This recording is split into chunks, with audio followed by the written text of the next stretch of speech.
Hey there!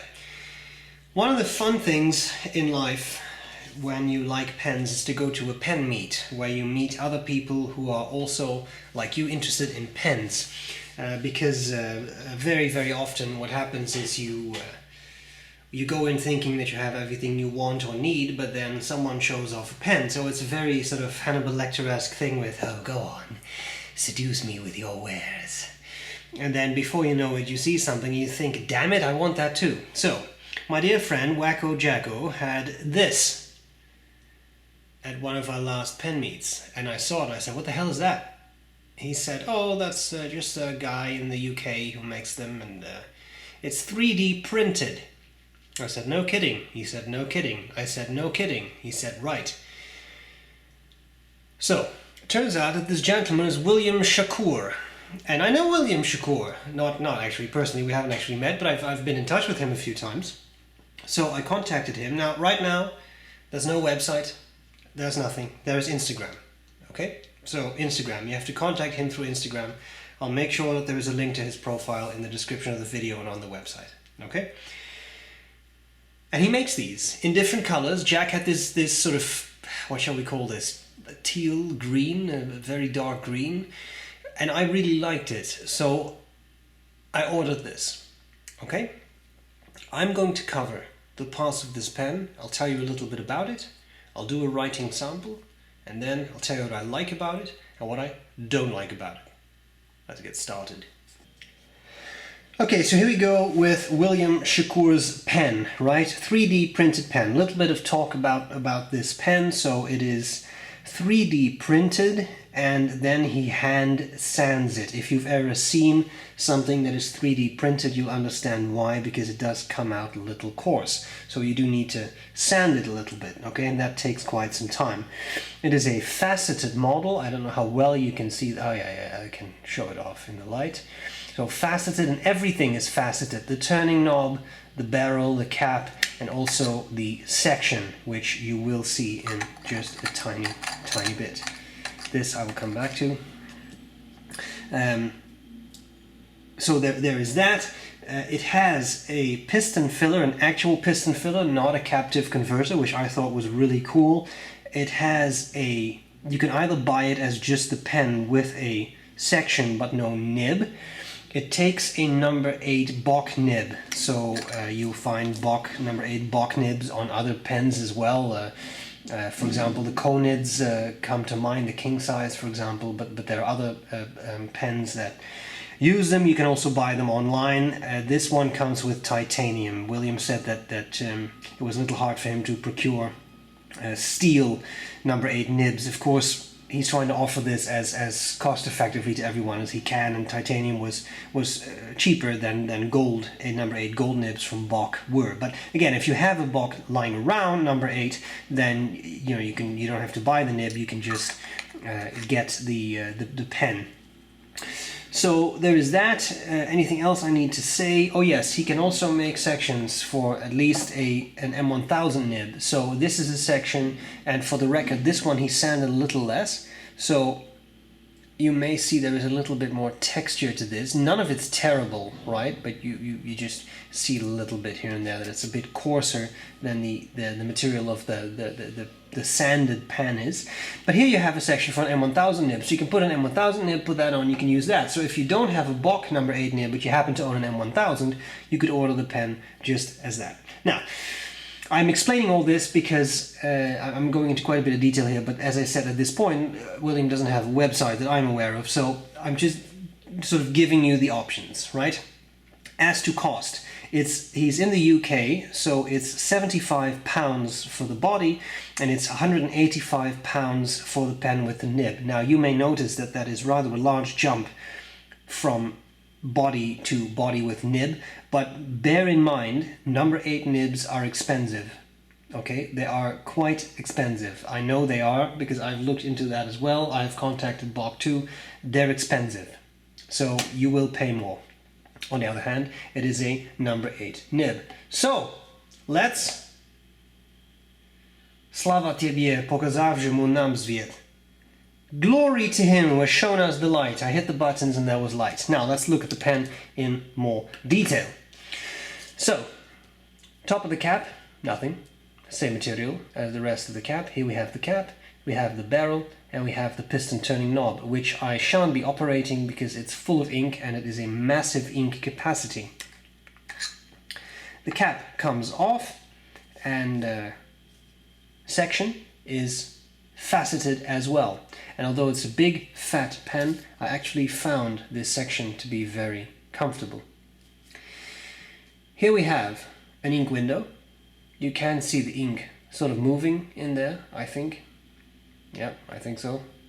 You can also see the piston there, and it's big. So you have about this capacity of ink in there, and given that it's a pretty fat barrel, that's a lot of ink. So I know I already showed you this, but here you have the pen next to a Lamy Safari, which should give you an appreciation of the pen's size, not just the length, but especially also the girth. And then here, because I know people will ask, that's an Amiki Emperor. So as you can see, you can pretty much buy a pen the size of an Emperor, but for £75 as opposed to $2,000. So that is not necessarily, in my mind, a bad idea, right? Okay, yeah, beyond that, I don't have a whole lot to say about this pen. It doesn't really post, but I also don't think that you really need to post this, right? This is pretty massive. So perhaps what we should do is get some paper, which I forgot to take out. That's strange. Doesn't usually happen. But then again, I've never recorded a pen review before. So, all's well that ends well. Here we have paper. And let's do some writing. I'll try to... There we go. Now, I checked. I couldn't find a name for the pen model. I, given the size, could come up with some obscene names, but I shan't. So here we have the 3D printed pen. The nib is a titanium fine. The ink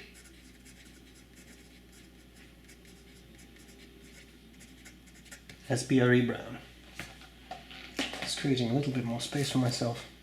Let's do some writing. Titanium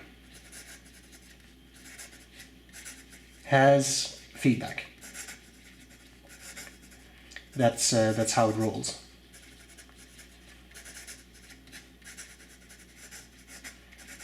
But it is quite a pleasant writer. I mean, I wouldn't call it scratchy.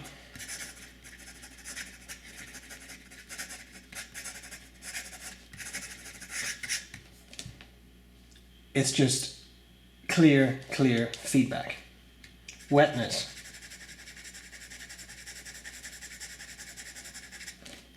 Pretty wet. What a lovely ink, by the way. Sorry. Now, titanium does have one fun property. It is quite springy, and you have to be careful because you don't necessarily get that signal that you're about to spring in it to overflex it, but you can have some fun with this.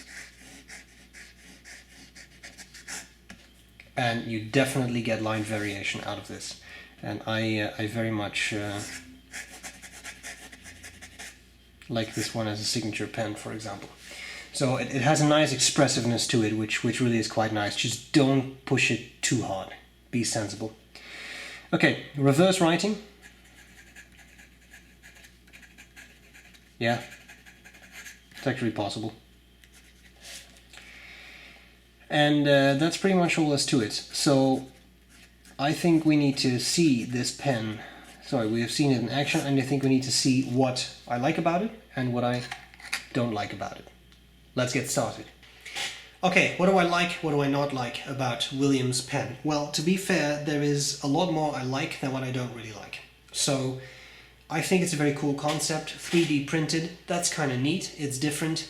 And even if it wasn't 3D printed, but this was made somehow, I think William made a very nicely shaped pen. And I know that opinions will vary, it's not for everyone, but I really like it. As a lover of larger pens, well, this is a larger pen.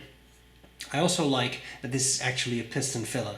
It would have been easy to just make a section that unscrews, just put in a cartridge converter and that's it. But the piston is actually quite cool, and the ink capacity is large. This holds a lot of ink, and especially with a finer nib, that will last you a while.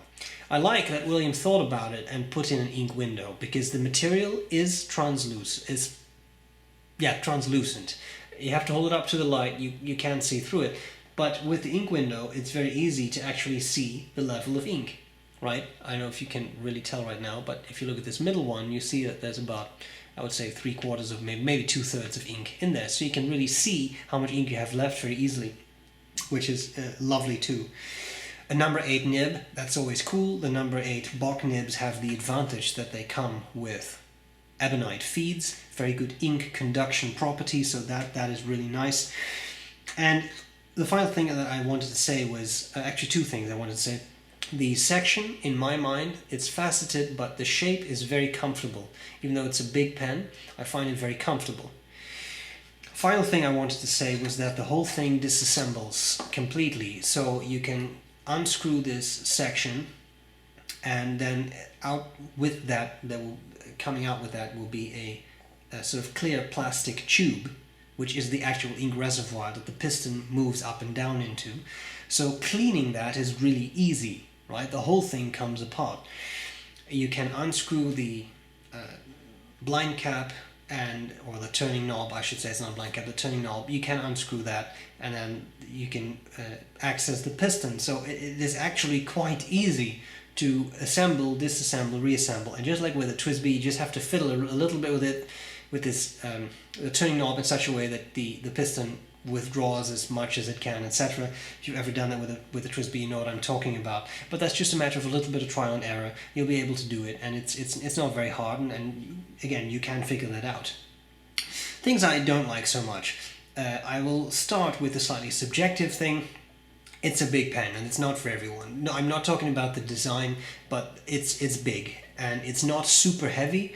But again, it's big, and that section it's comfortable to me. But I'm sure there would be people who would say it's too large, right? So there is that. The slightly more objective issue that I had was that the threads are put at the front of the section, which I think was a good idea because you don't feel them as you write. So that makes for a very pleasant experience. It's just that capping the pen takes a little bit of practice, because you don't really know how to do it. I've got some cross-threading there, and nothing is happening. So what I found is that with this pen, you just need to exert a bit of pressure. Now that's always a little scary because there's a nib in there, you don't want to bend it, but I think there's enough space for that nib to not touch anything. If you use a little bit of pressure, which is what I'll do now, it closes straight away. See? So this is, you may have to use a slightly less of a light touch than you typically do with your pens, than I do with my pens. Because if you use this light touch, the threads of the cap won't necessarily sort of clutch into the threads on the section will not necessarily clutch into the cap. I don't know if clutch is used properly, but that expresses what I want to say. Do with some pressure, and there's no issue. Okay, that was a cross thread, but that was my fault. That was a cross thread, that was my fault. There we go. So that works. And then there's no real issue, and it works fine. So it's not a big deal, it's just something that I kind of had to figure out and how it works. Finally, I think what we need to discuss is the price. I had a talk about that with William. So £75, I mean, converted to your local currency, of course. £75 for the body, I think is definitely fair. £185 for the body with a nib, yeah, that's higher, it's a higher price. But again, you do have to take a few things into account here. First of all, the number 8 nibs are expensive. They just are. Look it up online, look at sites that sell the units individually, and you will see that these are not super inexpensive nibs. Another thing to take into account is this is one man making these pens. This is not a company that squeezes out 1,000 of these a day. It's one man making these pens. The printing, you could say, yeah, well, the printing, you sort of load the model, you have the thing being printed overnight. Sure. But that's not really the time. The time-consuming part is the sanding, which happens by hand, and the material is sanded to a very, very nice extent because it is very smooth and it is very nice and shiny. So, I mean, William does a very good job. And that's handwork. And again, if you're a one-man operation, that's all down to you. So I personally find this pen, the price, pretty fair for what you get, especially given the number 8 nib, piston filler with, again, a massive capacity. That is a big capacity in there. I like it. I also like the model. It's simple and it has, I don't really want to say a type of crudeness to it because that sounds negative, but there is something sort of robust and bulky about it which I find very appealing. I really enjoy the looks of that. So for me, that's very exciting. So, very kind thank you to William for creating the pen for me. I really appreciate it. Again, if you want one, there is no website. Look at the description of this video and there will be a link to William's Instagram profile through which you can approach him. Okay? And that's all there is to it. Hope this was useful. I'm glad to see you later. Bye!